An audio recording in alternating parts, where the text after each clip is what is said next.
start CrowSong Lodge, and I thought today we'd do something different and go outside to have a chat. The weather is finally gorgeous here in Fresno, and instead of freezing, so I needed to take the kitties outside to play.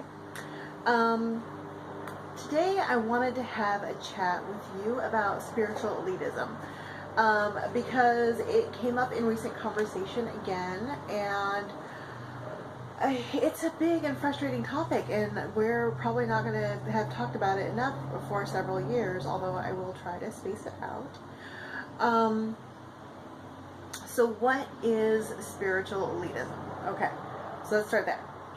Spiritual elitism is basically the attitude that you are holier than thou, that you are better than somebody else because of what you believe or what you practice or how you practice what you practice, or because you've been at it longer, or you have more experience, or because you know the right way to do things and they don't, or because you feel that you are more spiritually evolved, and things like that.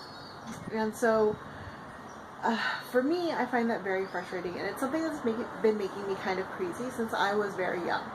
You guys know my story. My mother was a metaphysician, and so I've been in the New Age and the metaphysical and psychic communities and the witchy communities since I was really, really little. And as a result, I've had to deal with spiritual elitism myself my whole life, because I would be dealing with adults who, you know, especially when I was a teen and in my early 20s, who would talk down to me and tell me to shut up because the adults were talking, and that if I were quiet I might learn something, even though at that point I would have had, you know, more than a decade more experience in them, in metaphysics and New Age concepts and all this kind of stuff. And, you know, they would normally be in the community for a year or two, and so they would immediately judge me because of how old I was. And so that was really frustrating. That's ageism, but it, you know, overlaps with spiritual elitism. It would just be like, mind your elders, girl, and listen, and you might learn something here. Assuming that I had no wisdom to share or any experience on the topics that we were discussing. So we see that a lot. We see it also in the way that people treat folks who are not from a hereditary background. So that just because, like, someone like me, who is, my mother and my grandfather were both metaphysicians, you know, so I'm a third generation metaphysician, first generation witch. People who are hereditary will tend to look down on people who are the first generation or solo studies or solo practitioners, as if what they practice is somehow more legit because it was passed down from a previous generation. That's also a form of spiritual elitism. Of course, having someone in your family who practiced before you doesn't mean you actually know more, or that you have more experience, or that the information you have is more valid, because the person before you could have passed down complete nonsense and bullshit, or maybe they didn't pass it down until last year, and so you're only at this for a year. So that's obviously no clear, like, pass. You don't get, like, a crown or, like, a higher ranking. And even the idea that having more years into something makes you more of an expert on all topics than somebody else. Years of experience is generally a good guideline, but it doesn't mean that somebody who has less experience has nothing to teach you. I learned stuff from people who have been at various practices for less time than me all the time. They have a new way of looking at something. They read something I didn't read. They heard something from somebody else who heard something from someone else who heard something from somebody else that I never heard or read before, and so they offer me new insights. And it doesn't matter that I've been at it for 30 years and they've only been at it for 6 months. I'm still learning something new from them. So there's no, like, hierarchy of information. There's no prerequisites. It's not like everybody learns the exact same information in the exact same order in life. That's not how life works. We all just kind of get, like, a random assortment of information, and then if we're really lucky, we can turn around and trade that information with each other and then gain more information that way. because of the way I was raised, when people finally did start listening to me, especially in online communities, because, let's face it, I look way younger than I really am. I'm totally kidding. I mean, I do, but I'm not being like that. When people finally did start listening to what I had to say, they would be like, oh, you're so lucky that you are so evolved now because you got to start out so young. Everything must be so easy for you. And I would tell them, like, okay, so I learned meditation when I was 4 and 5 years old, but my parents never taught me how to budget. They didn't teach me how to plan meals. They didn't teach me anything about nutrition. I got to learn all that stuff the really, really hard way. So even though, like, I might have gotten to learn a glut of spiritual information very early on, much earlier than most people, I got to learn practical life skills much later. And, you know, they're both equally important, because I do happen to have a physical incarnation at the moment that really, really needs maintenance and upkeep. So in that way, I've been really disadvantaged by learning all this spiritual stuff instead of learning all the physical life skills stuff. So yeah, so I don't like being put up on the pedestal that way, and I don't like for other people to put themselves up on the pedestal that way. I really do feel that we all have stuff to teach each other. Even if you don't think you have stuff to teach people, you really do. But one thing that really I'm already like 6 minutes into this video. I apologize, I'm a rambler. I guess this is story time.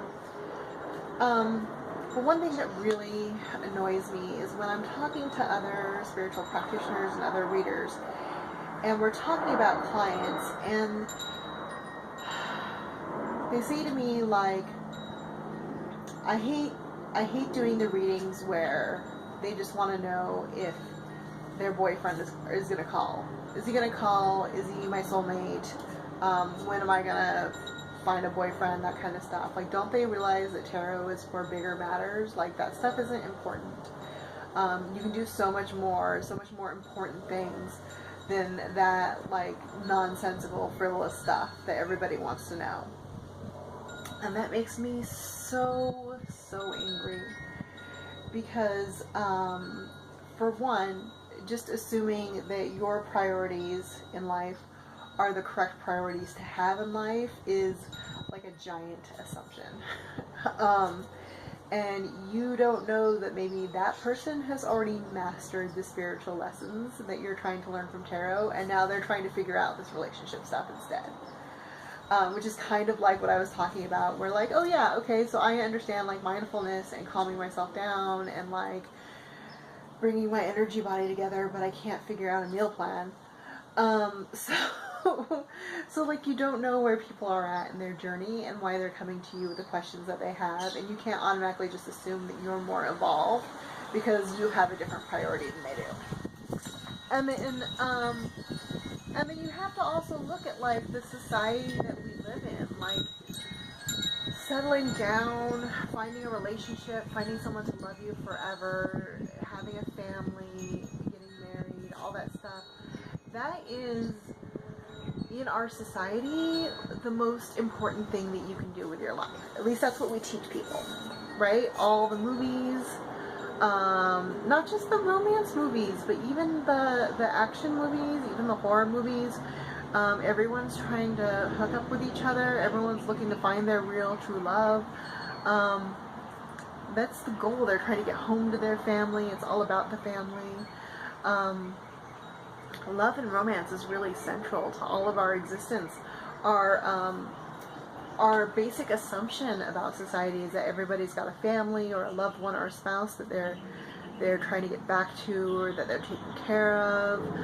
There are certain assumptions that we make about people if they're single or they've been single for a really long time. If you're single, it's assumed that you're looking. So there's a real overemphasis in society about being in relationships. It really is considered the most important thing that you can do with your life, is find that certain special someone and create a family and leave a legacy and all that. So is it any wonder that this is the most common question that we get when we're doing readings for people? It's what we're all taught is our absolute biggest life purpose on this planet. It's just a foregone. Like, even if you have another bigger life purpose, you theoretically can't even achieve it without having your life partner with you. So looking down on that need, that want, that desire, even the desperation to find the one, your life partner, your soulmate or whatever, is really cruel, you know? And I don't know, it's really frustrating to me for people to just kind of look down their noses at people and not have that sympathy for them and realize like how scary it is, and how much of our self-esteem and self-confidence and sense of self-worth is based on finding that person and being in a relationship and making it work. Which is really shocking, because you would think that someone who was a psychic or someone who claimed to be an empath would really understand that sense of desperation and that crushing defeat and the sense of loss that you have when you're single. And it's a real struggle and a battle for people to get over that feeling of worthlessness when they can't seem to find a relationship or make it work or whatever. And that feeling of desperation. And you see this especially with women, because women are taught that their greatest sense of power, their greatest purpose in life is to be mothers and to create. Even like the whole like feminist literature has this whole like womb focus thing going on. And so if you're not doing that, if you're not harnessing that, then are you even really a woman? And they expire, like uteruses expire at 35, so men kind of have the leisure, like if you find your one true love at 50, that's okay, you can still have a family and whatever, but women expire at 35, they can't have their family after 35, you know, without expensive medical procedures and stuff, so they're really under pressure to hurry up and find their one true love or whatever, and so that's really, it really feels, I don't know, it really feels unfair to me to be talking to people and trying to help people, but also looking down your nose at them and not having sympathy for the questions that they're asking and not understanding where they're coming from and not realizing why it's such a huge issue for people to not want to be single, to be scared of being alone, to not want to be doomed to be exiled to singledom for the rest of their lives. And that's so rarely a thing that happens to people, but everyone's scared of it. Everyone has relatives that say stuff, and you know, all through school we have these reinforced ideas of the spinster and the immature forever bachelor and all that, and so it's really frustrating to see my fellow spiritual practitioners and fellow readers and stuff denigrating these clients and making them feel really bad. And so I just want to say, like, if you have been talked to that way by a reader or a spiritual practitioner, then I'm really sorry that happened to you, and it's not fair. Your priorities should really be taken into account for, and those assumptions that were made about you were unfair and cruel, and you shouldn't have someone who is supposed to be helping you hurt you that way.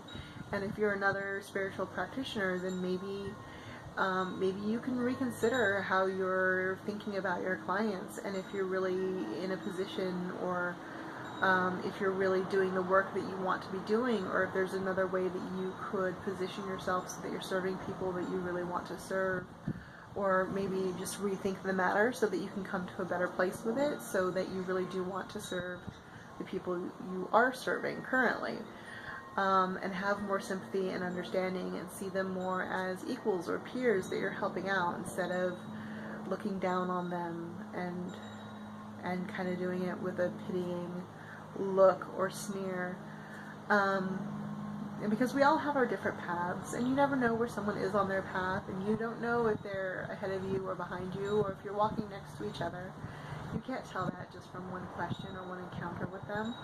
And as much as we like to think we know everything, just because we get a peek inside their heads or whatever, we really don't. So, yeah, so that's what I'm going to talk about with spiritual elitism. I could talk about it a lot more. My friends have to listen to me rant on and on about it for hours and hours and hours, but I'm not going to do that for you guys today. I'm going to stop it here. We're at 15 minutes already, so I'm just going to stop this right here where we're at, and hopefully some of you can understand or identify with, or maybe this rings a bell for some of you, or maybe it's inspiring thoughts for you.